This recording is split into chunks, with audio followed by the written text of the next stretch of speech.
My name is Clara, a 32-year-old woman who, once a firm believer in fairy tale endings, saw her life take an unexpected turn 3 years ago when I met Mark, the man who would eventually become my husband.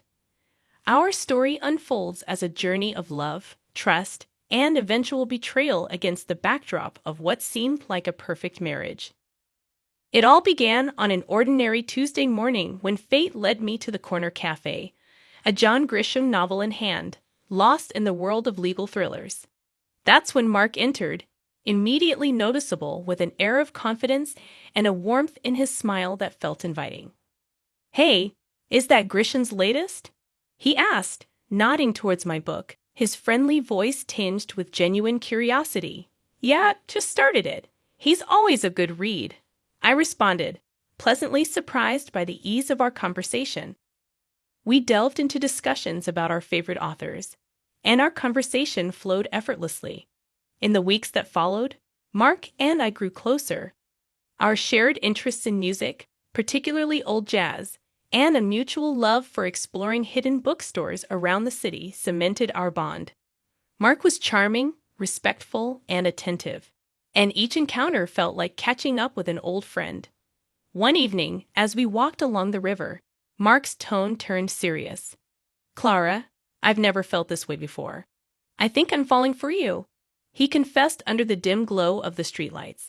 His words sent a rush of warmth through me, and I admitted, "I feel the same, Mark.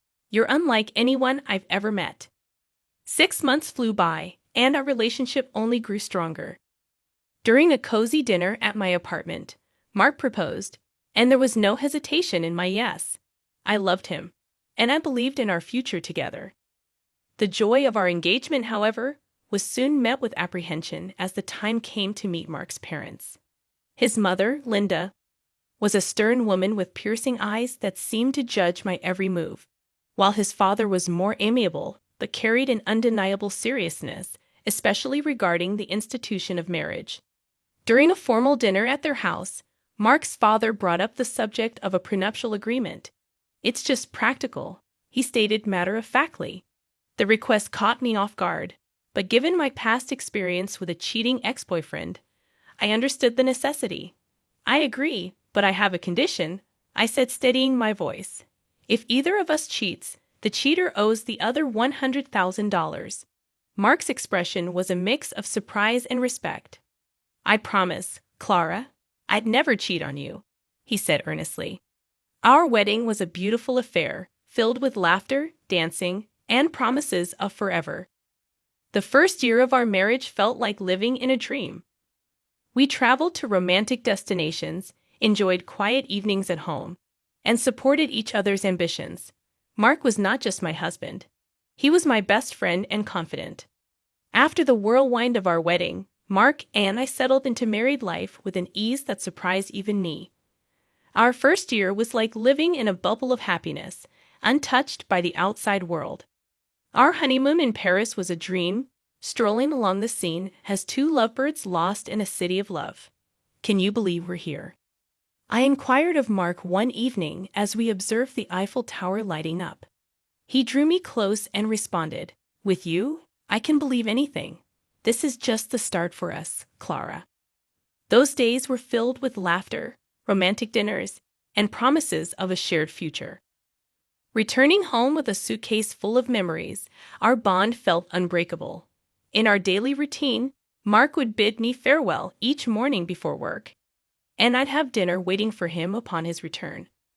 Our conversations stretched late into the night, discussing everything and nothing. One night, while cleaning up after dinner, Mark remarked, "You know, I never thought I'd be this happy doing mundane stuff like washing dishes." I playfully splashed water at him, and he laughed, catching it in his hands. "That's because you've got an amazing wife. It's all about good company," he said. "Absolutely the best decision of my life marrying you." Despite the growing pressure from external expectations, particularly the anticipation of starting a family, our happiness persisted. Linda, Mark's mother, would drop not-so-subtle hints at family gatherings, asking, "So when are we going to hear some good news?" I brushed it off with a joke, but her persistence strained me over time. Mark reassured me, saying, "Don't let my mom get to you. We'll start a family when we're ready, not minutes sooner." Our first year of marriage was magical, celebrated with a quiet dinner at home. Mark surprised me with a necklace I had admired months ago. "Happy anniversary, Clara. Here's to many more years of happiness," he said, his eyes shining with love. As we cuddled on the couch that night, I felt incredibly fortunate. However, as our second year of marriage began, the pressure from Mark's family, particularly Linda, took a toll. It wasn't just about starting a family. Her criticisms infiltrated every aspect of our lives. Linda's disapproval, often hidden in seemingly helpful comments, turned every visit into a nightmare. One afternoon, as I set the table for lunch, Linda walked into the kitchen, eyeing the spread with a disapproving frown. "Is this what you're serving? A bit simple, don't you think?" she remarked, her tone dripping with disdain. Clenching my jaw, I tried to maintain composure. Her critiques extended beyond my cooking, finding fault in everything from house decorations to how I spent my free time. One evening, relaxing in the living room, Linda gave her unsolicited opinion, stating, "You know, Clara, if Mark gave me the money he spends on you." I contemplated hiring a proper cleaner and cook. Mark appeared uncomfortable, but he remained silent. His quiet response felt like a betrayal, and though seething with frustration, I managed to say, "Well, Linda, I'm doing my best here." The hurt intensified as Mark's attitude began to mirror his mother's criticisms, albeit in a more subtle manner. Following one of Linda's visits, Mark casually suggested, "Mom might have a point about the house. Maybe we should consider getting some help." A pang of hurt and frustration hit me, and I questioned, "So you think I can't handle it either?" He backpedaled, saying, "No, that's not what I meant." But the damage was done. Constant criticisms and Mark's growing detachment strained our marriage, leading to arguments over trivial matters and transforming our once easy conversations into tense exchanges. After a particularly heated argument, I found myself wondering aloud, "What happened to us, Mark? We used to be on the same team." He ran a hand through his hair, looking frustrated, and replied, "I don't know, Clara. Everything feels so complicated now." That night, I went to bed feeling lonely and misunderstood. Linda's insidious comments had invaded not only our home, but also our marriage, making me question whether the love Mark and I shared could withstand this constant barrage of negativity. As the third year of our marriage unfolded, a sense of unease settled in my heart. The once bright flame of our love seemed to flicker under the shadow of doubt and distrust. It all started with repeated phone calls from a name that kept popping up on Mark's phone, Jake. Mark's demeanor changed whenever that name flashed on the screen. One evening, as we watched TV, his phone rang again, and I couldn't help but notice the nervous glance he threw my way. "Who's Jake?" I asked, trying to sound casual, but my heart pounded. "Just a new guy at work, no one important," Mark replied, but his voice was too nonchalant, and his answer seemed rehearsed. Mark's behavior continued to shift. He started coming home late from work with flimsy and inconsistent excuses. His wardrobe underwent a transformation, shifting from casual to sharply tailored suits. One night, as he prepared to leave for another late night at work, I questioned, "Working late again?" noticing his dressed-up appearance. "Yeah, big project," he said without meeting my eyes. "Don't wait up." Frustration boiled over, and I confronted him one day, saying, "This isn't like you, Mark. What's really going on?" My voice trembled with a mixture of anger and fear. Mark sighed, displaying a mix of guilt and annoyance. "I told you, it's just work. Why can't you trust me?" I shot back, "Because you're hiding something. You're never here, and when you are, it's like you're a million miles away." Mark didn't respond. He just grabbed his coat and left, leaving me standing there feeling more alone than ever. That night, lying in our empty bed, I made a decision. I couldn't live in this limbo of doubt and suspicion. I needed to know the truth, whatever it was. The next morning, I called a private detective. It felt like a betrayal, but the constant worry and uncertainty were eating me alive. I needed answers and was determined to get them, no matter what they revealed about the man I thought I knew. The days after contacting the private detective were a haze of anxiety and anticipation. I felt like I walked a tightrope, desperately trying to maintain a semblance of normalcy while my world quietly crumbled around me. Then the call came, shattering my last hope. "Mrs. Johnson, we have conclusive evidence. I'm afraid your suspicions were correct." The detective's voice was solemn, heavy with the weight of the news he was delivering.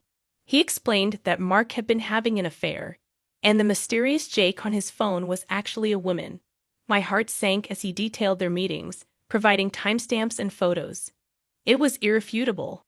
I sat there, phone in hand, feeling a mix of devastation and vindication.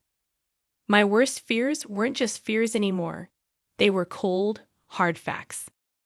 Despite the pain, I decided not to confront Mark immediately. I needed more than just the evidence of his infidelity. I needed to understand the full extent of his deceit. One evening, as I passed by his home office, I overheard a conversation that chilled me to the bone. Mark was talking to his mother, Linda. "Mom, I'm planning to end it with Clara after your birthday." Mark's voice was cold, devoid of any affection he once had for me. "Oh, that's wise, dear. Make sure she gets me a nice 65th birthday present before you drop the bomb," Linda replied, her voice laced with a callousness that took my breath away. I leaned against the wall, feeling nauseous. Not only was my husband unfaithful, but he and his mother were plotting against me, waiting to use me for one last expensive gift before discarding me. Fueled by a mixture of anger and resolve, I decided to play along. I continued as if nothing was wrong while secretly gathering more evidence of Mark's infidelity. The detective provided me with everything: photos, videos, and even audio recordings. I was building my case, preparing for the moment I would strike back. As I lay in bed each night next to the man who had betrayed me, a plan began to form in my mind. I would wait until after Linda's birthday. I would give them the illusion of victory. Let them think they had outsmarted me. But when they least expected it, I would reveal everything and turn the tables. As Linda's 65th birthday approached, I put on a mask of ignorance, acting as though everything was normal. Inside, I was a cauldron of emotions: anger, betrayal, and a fierce determination to see my plan through. A few days before the birthday, Linda casually mentioned her upcoming celebration during a family dinner.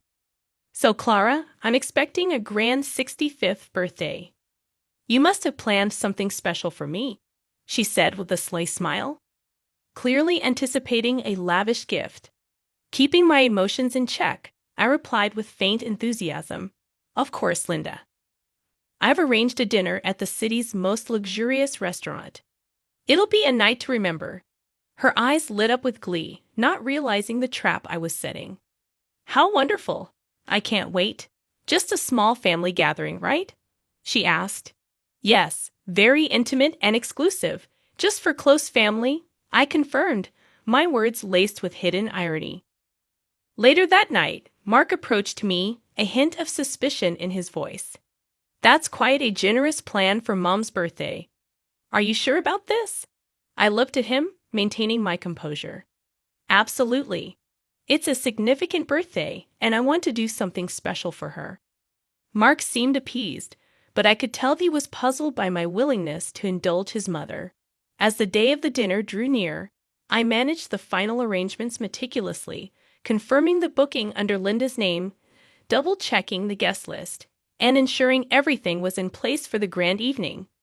Playing the role of the dutiful wife and daughter-in-law, I concealed my true intentions beneath a facade, ready to expose the betrayal and deceit that had corroded our marriage. The night before the dinner, as I lay in bed, a twisted sense of satisfaction enveloped me. I was mere hours away from turning the tables on Mark and Linda. They believed they were using me for one last benefit before discarding me, unaware that I held the reins of the game. The evening of Linda's 65th birthday unfolded in a luxurious restaurant, every detail meticulously planned to reflect the grandeur of the occasion. While Linda reveled in the opulence, I played the part of the gracious daughter-in-law, masking my inner turmoil with a practiced smile. As the dinner drew to a close, the waiter presented the bill, a hefty $4,500. With a steady hand, I reached for my card, my heart pounding. After swiping the card, I glanced around the table, observing Linda's satisfied smirk and Mark's uneasy expression. "Thank you for such a wonderful evening, Clara. This is truly generous," Linda said, her voice dripping with insincerity. Seizing the moment, Mark leaned in with a mocking tone. "By the way, Clara, I want a divorce." His words struck me like a physical blow, but I refused to let them see my pain. Linda chimed in sharply. "Well then, I guess you should leave. This is a family gathering after all." Without a word, I stood up and left the restaurant, my dignity intact despite the turmoil inside. As I walked away, I swiftly canceled the payment on my phone and blocked the shared account, ensuring Mark couldn't cover the costs either. Back at home, I packed my belongings quickly, the finality of my actions setting in. I was leaving this chapter of my life behind, stepping into an uncertain but hopeful future. Soon, my phone erupted with calls. I answered, and Linda's voice, shrill with rage and panic, filled my ears.